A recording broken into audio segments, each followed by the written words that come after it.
South China सी दुनिया का एक स्ट्रेटेजिकली और कॉन्टेस्टेड वाटरवेज में से एक है। यहाँ हर साल 3.3 ट्रिलियन डॉलर्स का ट्रेड होता है, लेकिन 2013 के बाद ये एक मैसिव टेरिटोरियल एक्सपेंशन बन चुका है। लोग इसे कहते हैं चाइना की ग्रेट वॉल ऑफ सैंड।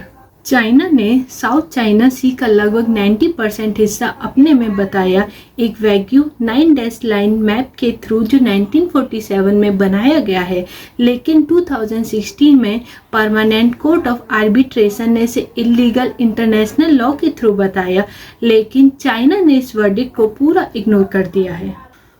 2013 से 2015 के बीच चाइना ने 3000 एकड़ लैंड को रिक्लेम किया है, रीफ्स को बदलकर आर्टिफिशियल आइलैंड बना दिए हैं। यहाँ पर लंबी air strips, deep water ports, radar stations और मिसाइल लॉन्च स्टेशन बना दिए हैं। पब्लिक प्रोमिसेस के बावजूद ये आउटपोस्ट अब हैविली मिलिटराइज्ड हैं। एनालिस्ट अब इन्हें बोलते हैं अनसिंकेबल एयरक्राफ्ट कैरियर्स। इस कंस्ट्रक्शन से इकोलॉजिकल कॉस्ट बहुत हाई था। रीफ्स तबाह हो चुके हैं, मैराइन हैबिटेट डिस्ट्रॉय हो गया है और साउथ ईस्ट एशिया की मिलियंस की फूड सिक्योरिटी खतरे में है।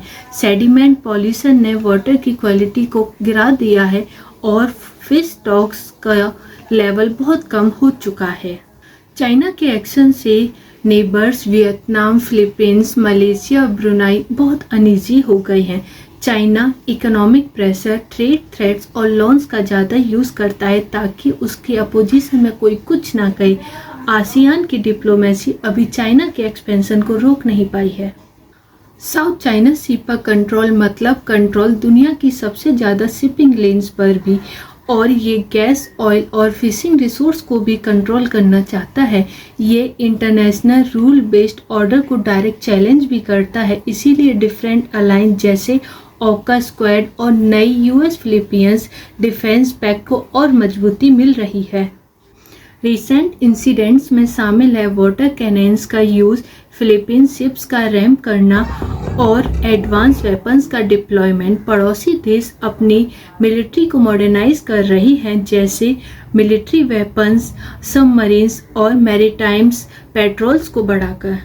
रिस्क क्या है? सॉवरेनिटी वायलेशंस, रीजनल पावर का चाइना की तरफ शिफ्ट हो जाना, इकोनॉमिक प्रेशर और इन्वायरमेंटल लॉस। इसके लिए एक्सपर्ट्स कहते हैं कि लीगल रूलिंग एक्शन बनाया जाए, सैंक्शन लगाया जाए चाइना के ऊपर और इन्वायरमेंटल लॉस के लिए चाइना को जिम्मेदार ठहराया जाए और सारी अलायंस को एक साथ यूनाइट किया जाए। साउथ चाइना सी क्राइसिस ये एक मैरीटाइम बाउंड्री डिस्प्यूट नहीं है, ये एक टेस्ट है इंटरनेशनल कम्युनिटी के लिए, रूल्स ऑफ लॉ के लिए और इस विचार के लिए कि सिर्फ ताकत से फैसले नहीं लिए जाते। दुनिया का रिस्पॉन्स ये डिसाइड करेगा कि अगले डिकेड्स तक ग्लोबल ऑर्डर को शेप कैसे किया जाए। अगर आपको ये वीडियो पसंद आए तो इसे लाइक, शेयर और सब्सक्राइब करें।